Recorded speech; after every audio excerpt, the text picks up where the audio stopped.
Estamos aqui novamente hoje para mais um programa Pensando no Brasil, do canal IE do Instituto de Economia da FRJ.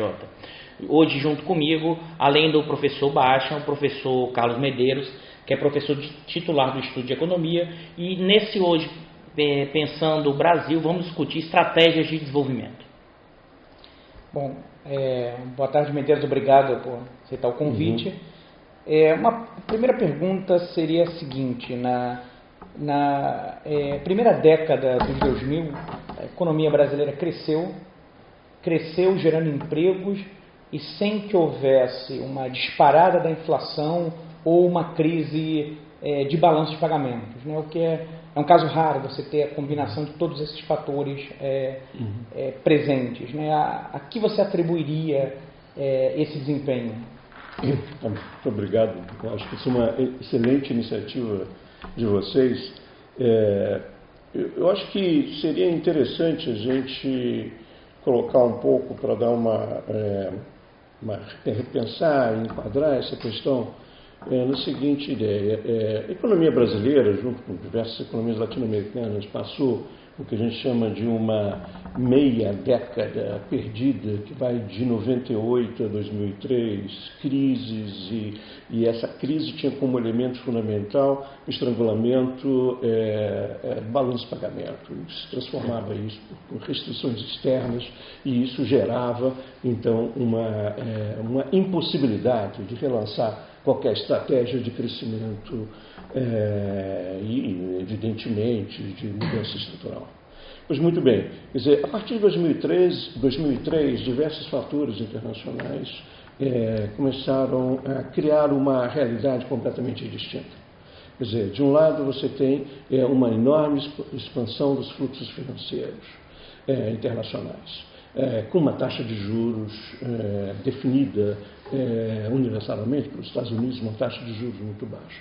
Por outro lado, uma grande expansão também, sobretudo da economia chinesa, mas não só a economia chinesa, a economia asiática em geral.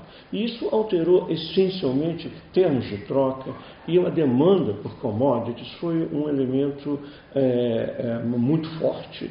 E a economia brasileira tem uma característica histórica que é muito importante, que depois nós vamos retomar por diversos ângulos, é o fato de que três grandes commodities, a economia brasileira é produtora e exportadora. Quer dizer, nós temos as commodities agrícolas, nós temos as commodities industriais e particularmente energia. E a energia que depois se revelou extraordinária com a descoberta, digamos, do petróleo na cadeia do pré-sal. E, portanto, a economia brasileira, nesse sentido, respondeu muito rapidamente a essa mudança dos termos de troca, essa demanda relativa. E o fato básico é que isso reduziu abruptamente a restrição externa ao crescimento econômico. Esta restrição externa ao crescimento, acompanhada de uma forte demanda por exportações, começou a relançar a taxa de crescimento da economia brasileira numa trajetória inteiramente distinta da que vinha do passado. De um lado, este relançamento com os preços favoráveis também levou um efeito colateral, que é a possibilidade de você crescer com uma taxa de câmbio que, de certa maneira, se valorizou ao longo do tempo. Essa valorização da taxa de câmbio se teve um efeito negativo posteriormente sobre a diversificação das exportações industriais, mas teve um efeito positivo imediato na expansão de uma política de renda favorável à elevação do salário real.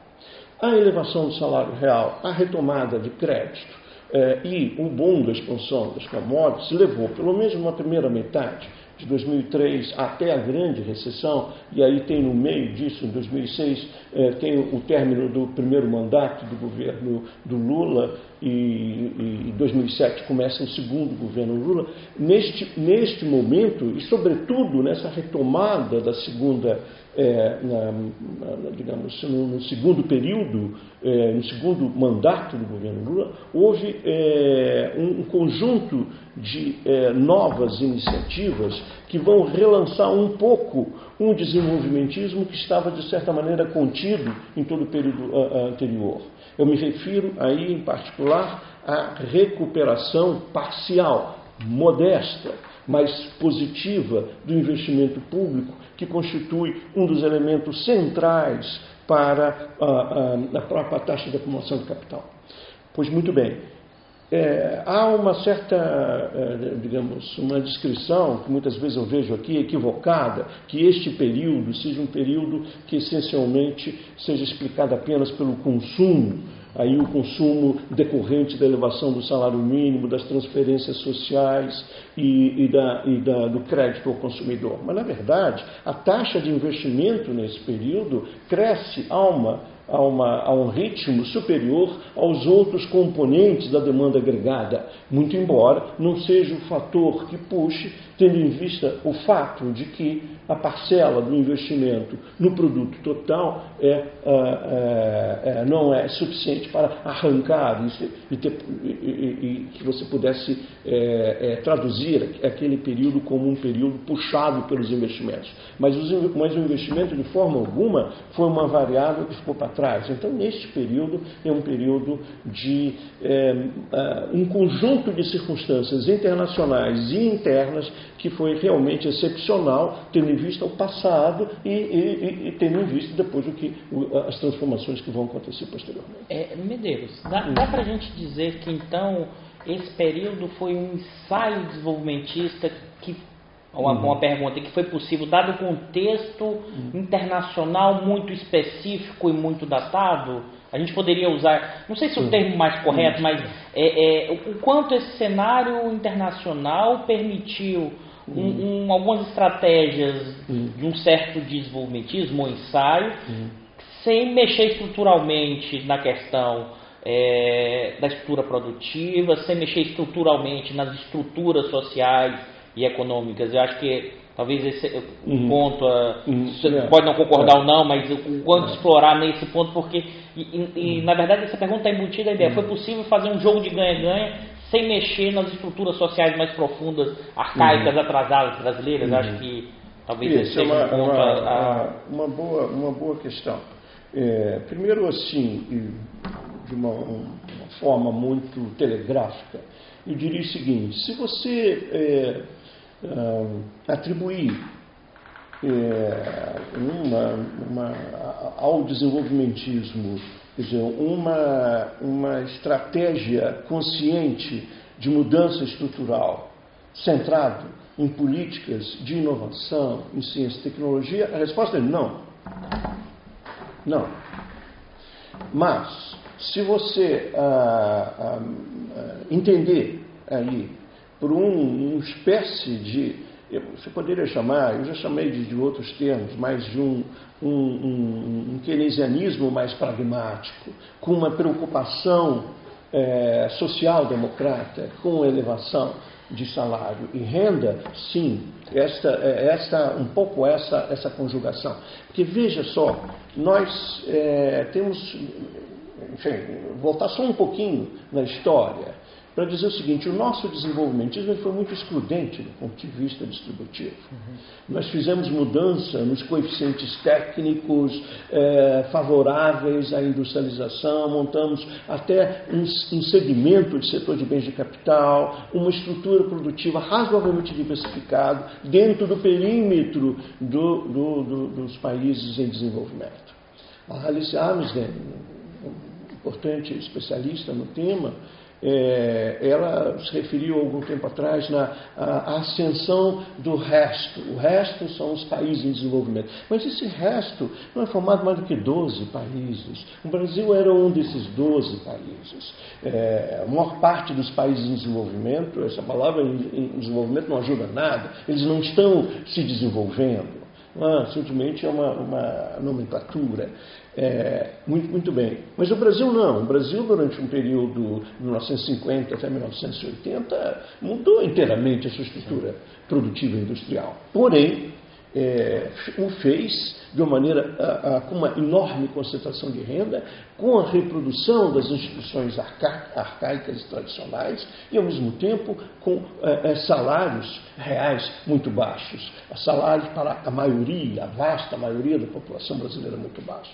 Muito bem. O que aconteceu foi, neste período, não foi uma retomada do desenvolvimentismo, no sentido de vamos agora prosseguir o processo da industrialização, que necessariamente teria que passar por um núcleo fundamental das técnicas contemporâneas, que é a tecnologia de informação e comunicação. E repensar como que a difusão dessas novas técnicas e como se podia, digamos, aumentar as capacitações tecnológicas, ampliar, digamos, nas atividades e nos setores que possuem fluxos tecnológicos dinâmicos, uma maior capacitação tecnológica aí, articulando, digamos, ciência e tecnologia com compras governamentais, de tal maneira a induzir um núcleo endógeno com maior capacidade de diversificação produtiva. Isso não teve. Não teve este movimento, o que teve foi um alargamento e uma expansão do estoque do capital existente previamente, que estava subutilizado, dadas as condições de baixa expansão da demanda agregada, e que agora, em condições de ampliação dessa demanda agregada, viabilizada pela redução da restrição externa e por componentes autônomos da própria demanda decorrente da expansão do crédito e do próprio gasto público, isso houve, então, uma retomada, inclusive da taxa de investimento. Esta discussão, sobretudo, se a gente sai deste período estrito e vai até 2014, e, portanto, faz um período longo, de 2003 até 2014, você vai... E aí era um ponto que eu queria chamar a atenção, o que nessa passagem do segundo governo Lula para o primeiro governo Dilma, quais são as mudanças principais que você avalia, ou continuidade desse processo, para entender, por exemplo, um desempenho econômico muito pior? Isso. Acho que esse é um ponto-chave para entender o caminho que a gente chegou até hoje. Essa é uma discussão que ela está aí, eu acho que você tem muitas interpretações sobre esse ponto. Né? Do ponto de vista de uma interpretação que eu compartilho aqui com diversos professores aqui do Grupo de Economia Política da Casa, que apresenta uma descontinuidade do ponto de vista na direção da política macroeconômica a partir de 2010. Veja que nós tivemos a grande crise de 2008 e, em seguida, a grande crise, houve políticas contracíclicas. Essas políticas contracíclicas elas foram exitosas na manutenção de um nível da demanda agregada, mas depois a política econômica muda a direção e, simplificadamente, do ponto de vista macroeconômico, ao invés de buscar a expansão do investimento privado através dos gastos de governo ou a expansão do consumo induzido pelo crédito, foi a tentativa de buscar estes investimentos através de incentivos, redução dos custos, incluindo desvalorização da taxa de câmbio, mas, sobretudo, e daria rapidamente... Daria para dizer, Medeiros, que você tem uma troca de políticas do lado da demanda por políticas do lado da oferta para estimular o investimento privado, ou não? Não, elas são também do lado da demanda, mas ela desloca a ideia do investimento como uma categoria que é induzida pelos gastos para uma categoria que é autônoma pela lucratividade esperada por parte dos capitalistas para a retomada do investimento econômico. Mas o fato é que essa mudança de enfoque de política econômica, e que diversos economistas importantes sugerem ao tempo todo, ao realizar uma crítica ao que estava acontecendo antes, digamos, o setor privado não reage positivamente a esta, e, ao mesmo tempo, a desaceleração do crescimento econômico e as renúncias fiscais associadas a esta segunda política, estratégia macroeconômica, fizeram com que certos parâmetros associados à estabilidade macroeconômica, como a persistência de um superávit primário, fiscal primário, isso deixa de ocorrer e vai diminuindo progressivamente até deixar de ocorrer em 2014 já. E, portanto, isto vai, a desaceleração do crescimento econômico vai piorando, digamos, as condições fiscais e vai gerando, para a percepção, inclusive dos opositores em geral, da política econômica seguida como de uma irresponsabilidade fiscal. Essa circunstância, ainda que a inflação ela vai aumentar, na verdade, um pouco, mas na margem ela não vai ser um grande peso. Aí, de certa maneira, se tentou aí a taxa de câmbio dar uma desvalorizada substancial em relação ao período anterior, aos 2 períodos anteriores sobre isso. Você poderia dizer que o manejo dessa tentativa da política de câmbio para tentar estimular a indústria, que era uma demanda, inclusive, da Fiesp, dados seus efeitos para a inflação, esse é um dos elementos importantes para entender esse mecanismo de transmissão, que ao mesmo tempo tentou uma agenda, a Fiesp, que não é só a taxa de câmbio, é taxa de câmbio, é aumento de subsídio do setor empresarial, que a tentativa mais acelerada disso gerou, num contexto externo diferente, gerou problemas no manejo da política econômica, com efeitos negativos, inclusive, fiscais, e esse teria sido a semente inicial das tensões da nossa crise, que vai processar a partir de 14 e 15? Claro, eu acho que isso são várias questões que estão aí. Né? Então, vamos repensar um pouco essa questão que ficou tão plena na literatura, que é a questão da desindustrialização e a primarização das exportações ou especialização regressiva. Já há uma discussão muito ampla sobre isso. E como vocês sabem, há uma interpretação, que é muito comum isso, que associa essencialmente isto ao valor absoluto da taxa real de câmbio. Em geral, aí já tenho algumas reflexões sobre isso. Recentemente temos um trabalho com o Fábio Freitas e com a Tatiane sobre isso, sobre mudanças na estrutura industrial brasileira recente. Nossa questão sobre esse tema se pegar em diversos planos, né? Mas, em primeiro lugar, é que, em geral, quando se fala em desindustrialização, a medida usada, que é o produto industrial no produto total, e quando se fala na primarização, são as exportações industriais nas exportações totais. Então, digamos, a primeira observação genérica é que essas medidas são muito grosseiras para apontar os fenômenos estruturais que nós estamos discutindo. E por que isso?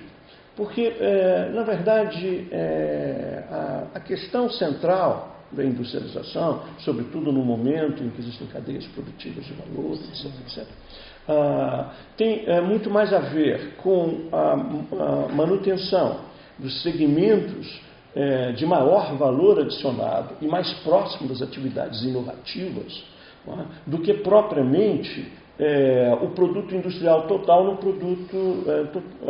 produto total. Né? Uma economia ela pode estar tendo uma diversificação produtiva que será invisível se você utilizar essa metodologia. Não é? E, de certa maneira, toda a tradição, digamos, mais estruturalista, esteve muito mais preocupada, digamos, com se você tem um setor de máquinas e equipamentos dinâmico, e não um setor industrial, têxtil, calçados, etc. Que mudança de estrutura produtiva é essa? Eu digo isso porque são exatamente esses setores, têxtil, calçados, etc., que são mais afetos à mudança da taxa de câmbio. Os outros elementos, eles dependem mais da capacidade de coordenação, de políticas científicas tecnológicas, de compras governamentais, etc., que não existindo ou não induzindo, geram uma substituição, na verdade, negativa de importações, por insuficiência de matérias-primas, de insuficiência de tecnologia, etc. Portanto, só Esse é um ponto que precisaria entender melhor como é que se dá o processo produtivo industrial e escolher melhor os indicadores. Veja, por exemplo, o outro também, a questão da primarização da economia brasileira. Ora, se a economia brasileira possui 3 commodities, e se o país que mais cresce na sua demanda internacional é a China, que é essencialmente compradora de commodities, o Brasil e todo o país que possui estas 3 coisas passará por uma primarização se for simplesmente medida por essa medida. Por isso mesmo, é preciso refinar um pouco o argumento. E se a gente refinar, ainda assim, eu concluo que houve nesse período, sim, algum grau de desindustrialização e uma primarização, mas medido não por essa forma simplificada. Mas como que eu digo isto? É porque a indústria brasileira perdeu espaço na indústria mundial, e este é um elemento objetivo, e, de certa maneira, houve aqui uma penetração extraordinária de importações, sobretudo no setor de máquinas, equipamentos e atividades intensivas de tecnologia e bens intermediários, muito mais do que em bens de consumo, sem que isso tivesse se traduzido numa sofisticação, numa diversificação das exportações. Portanto, acho que houve, sim, neste período, uma perda de complexidade do tecido industrial. Isto também deve ser colocado apenas numa ressalva geral, que eu não vejo que se coloque na maior parte das análises, é porque, como a taxa de investimento caiu, e a própria taxa de investimento, ela tem um efeito sobre a composição do produto. Ela não é apenas um resultado da mudança da composição do produto. Por que eu digo isso? Porque o que é um investimento industrial se não a demanda de máquinas e equipamentos? Ora, se a taxa de investimento cai também a demanda por máquinas e equipamentos. E, consequentemente, isto leva a você, por uma simples medida do produto industrial sobre o produto total, verificar que houve um declínio, sem que esse declínio seja necessariamente uma mudança estrutural digamos, significativa e possa ser revertido mais lá na frente se a taxa de investimento subir. Portanto, apenas para dizer da complexidade dos temas, das medidas e das controvérsias sobre essa questão. Uma pergunta sobre esse período, porque o conceito, o termo política industrial tinha ficado um pouco até amaldiçoado, né, nos anos 90, tem desaparecido. Ele é trazido de volta nos 2000, mas pelo que você colocou, né, de maneira muito tímida.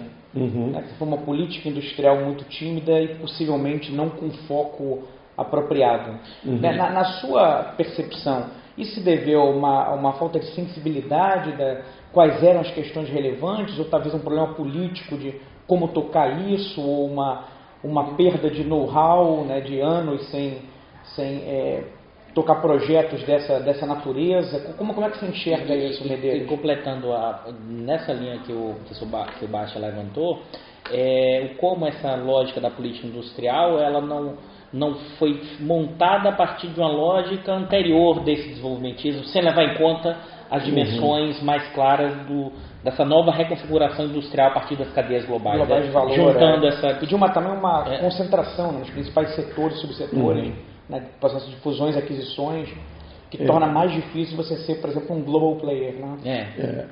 É que é preciso também fazer uma comparação internacional e fazer uma reflexão sobre a experiência brasileira. As experiências mais exitosas de industrialização, as experiências asiáticas, elas juntaram, vamos chamar, 3 dimensões assim, bastante importantes. De um lado, um Estado com uma capacidade de induzir seletivamente, porque política industrial não é uma política horizontal. Parte das críticas contemporâneas é a ideia de que política industrial necessariamente, por ser discricionária, gera buscadores de rendas, ineficiências, etc, etc, etc. Então, em geral, a crítica à política industrial tem a ver com essa deturpação. A captura do Estado. Ou a captura do Estado, etc. Mas veja que, de novo, é essa questão de você jogar a água suja no banho com a criança. Quer dizer, as políticas industriais em todos os países exitosos foi uma política industrial a partir dessa articulação do Estado.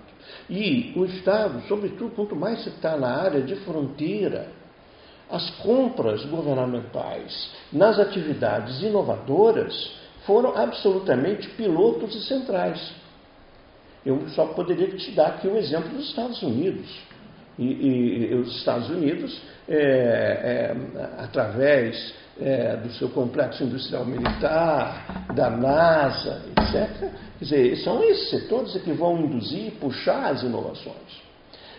Mas também nos países asiáticos dinâmicos, você vai encontrar, e hoje, se você voltar então para a China é essencialmente isso, que os setores de ponta de tecnologia chineses são puxados ou pelo governo ou pelas empresas públicas.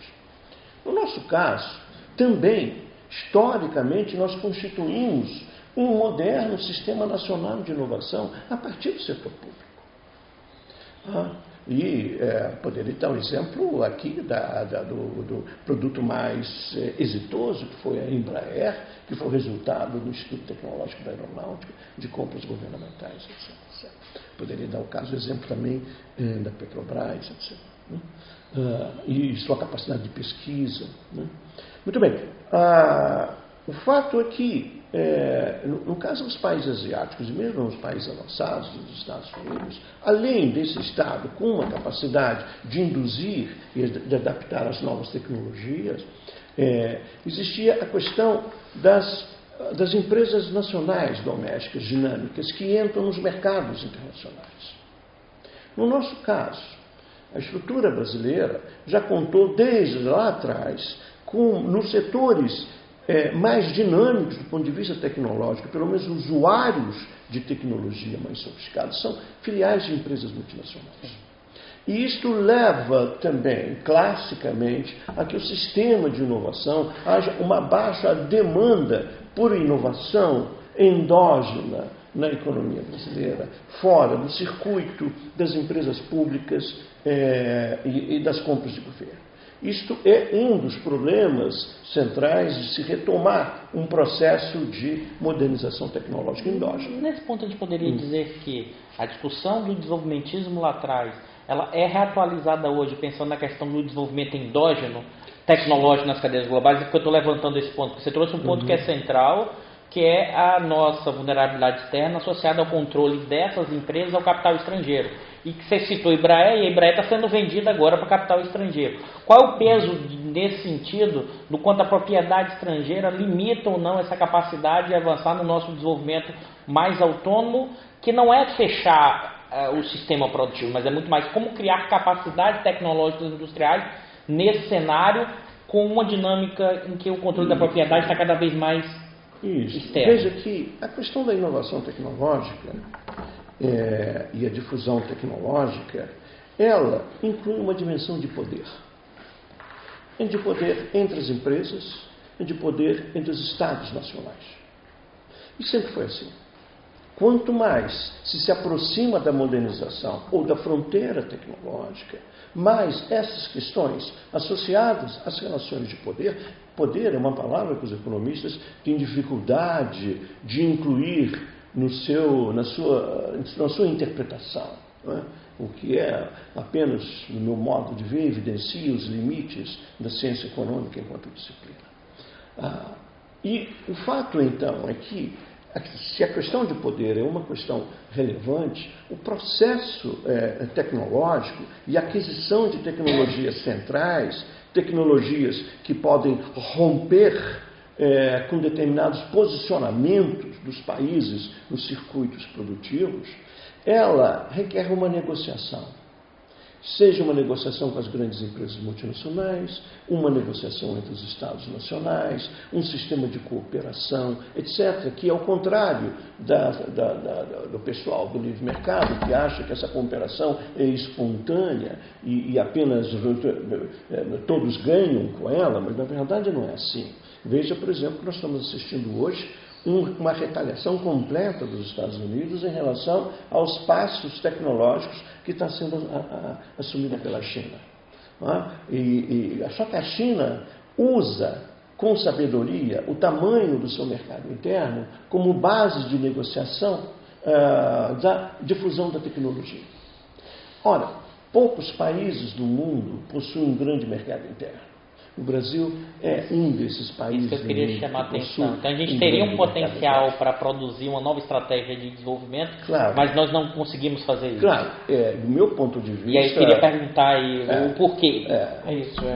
Mas do meu ponto de vista, a estratégia ou os impasses que nós vivemos hoje são impasses que se colocam muito mais do ponto de vista do jogo dos interesses e da economia política e da política industrial. Estão mais neste plano do que na impossibilidade de realização, de expansão em novas direções que seriam favoráveis à estrutura produtiva brasileira. Essas questões elas se colocam, portanto, porque o Brasil é um país que tem uma grande heterogeneidade e ele, nos últimos anos, se deixou muito seduzir pela possibilidade de caminhos mais fáceis ou de caminhos que requerem menor grau de coordenação, porque, em última instância, nós passamos hoje por uma crise do Estado. E se o Estado está em crise, nada melhor do que abrir mão da sua capacidade discricionária e supor que, através de decisões privadas, que o investimento se dará simplesmente por um mecanismo auto-organizador de decisões.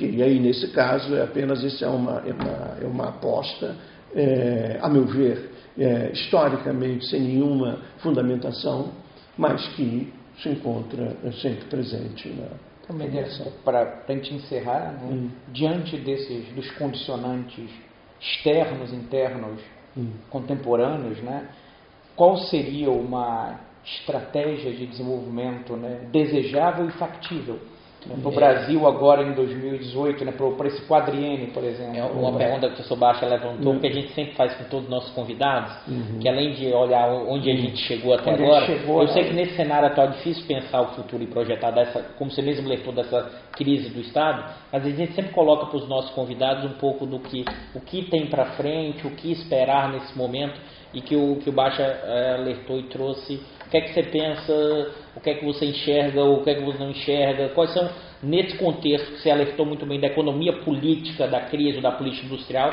alguns cenários possíveis ou percepções do que está por vir? Um esboço, né? Um esboço. Evidentemente, isso é uma pergunta muito complicada. Sim, essa é aquela pergunta capciosa para os nossos professores aqui, que os nossos ouvintes sempre querem saber o que é que a gente espera no futuro. Não estou assessorando a nada, nem ninguém, então é só uma reflexão sobre mais o que aconteceu do que provavelmente o que vem pela frente. Mas o que eu posso dizer é apenas mais um discurso, digamos, negativo, talvez. No Brasil, nos últimos tempos, aliás, desde 2015, e segue nos últimos 2 anos, meio que quase que uma adoção do que essa estratégia macroeconômica, digamos, denominada como uma consolidação fiscal expansionista. A ideia de que você tem um problema fiscal e que, uma vez que você resolva o equilíbrio fiscal, a taxa de investimento do setor privado irá, então, deslanchar uma retomada das possibilidades da expansão do emprego, renda, etc. eu diria que isto não tem nenhuma, digamos, plausibilidade, nem histórica, nem teórica. Bom, então, aí já estamos meio mal, porque esta é assim como a maior parte dos economistas, gente que eu vejo escrevendo aqui e ali, colocam como um problema, quer dizer, como uma ideia tradicional, convencional, de que sem um dever de casa não é possível retomar um crescimento econômico, etc. Isso então é a primeira formulação, que ela tem, diga aí, como um dos fatores políticos imediatos na economia brasileira, que é essa legislação que foi aprovada em 2016 do teto dos gastos, que, a meu ver, ela impede qualquer trajetória de retomada do crescimento econômico. Portanto, não existe nem, do ponto de vista positivo, eu diria que é uma trajetória que ela passa a partir da eliminação desta formulação, né? Dessa legislação que está vigendo hoje sobre o disciplinamento do setor público. Outras formulações que são, a meu ver, muito mais generosas, não necessariamente perfeitas, elas padecem de diversos problemas, mas aqui e ali se poderia imaginar trajetórias de expansão que tivesse como eixo a recuperação do investimento público, e para isto o investimento público deveria estar fora da conta do equilíbrio fiscal estabelecido. Eu acho que se poderia retomar de alguma maneira a formulação que já foi feita, a Inglaterra faz, e de certa maneira, indiretamente, o Brasil fez em algum momento no passado, de considerar que são coisas distintas o equilíbrio fiscal para consumo de contas correntes e o equilíbrio fiscal do ponto de vista dos investimentos.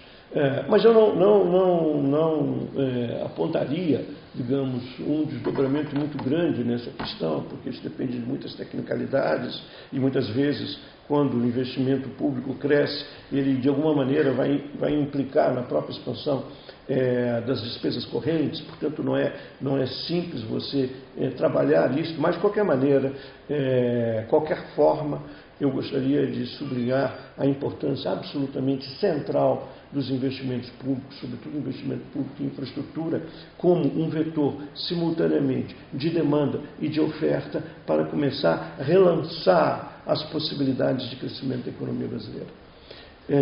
Por que eu digo isto e não digo as exportações? Porque a economia mundial está passando hoje, não apenas por um baixo crescimento, porém para um nacionalismo crescente. E não adianta praticar unilateralmente o liberalismo independentemente dos demais. Isto não há a menor possibilidade de a taxa de crescimento autônoma das exportações vir decorrer de um câmbio melhorzinho e de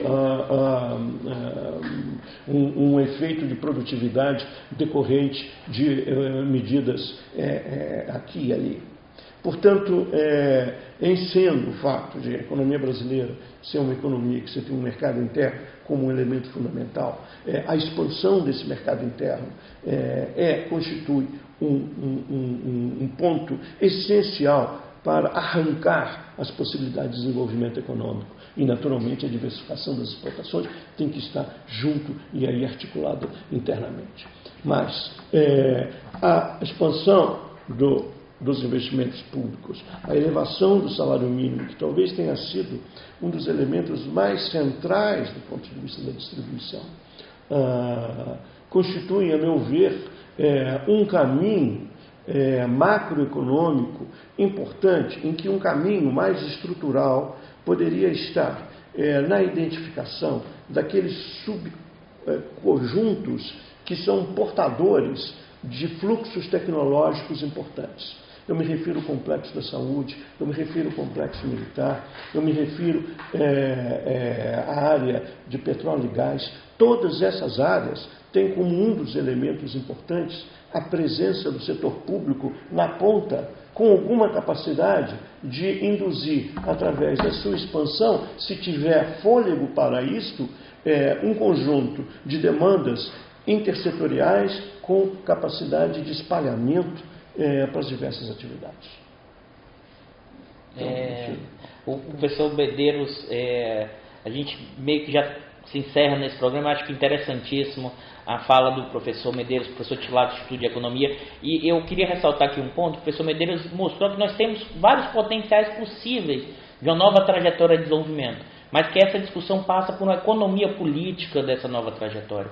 Existem potenciais, como o professor Medeiros alertou, no complexo da saúde, no complexo militar, no complexo do petróleo e gás, mas ao mesmo tempo essa discussão, para a compreensão dessa proporção disso, passa por uma reconfiguração de uma nova economia política desse processo. Eu queria agradecer pela entrevista brilhante aqui do professor Medeiros e passar a palavra ao professor Baixa e o professor Medeiros para fazer suas últimas contribuições. Agradecer ao Medeiros, foi muito interessante para os nossos espectadores também, né?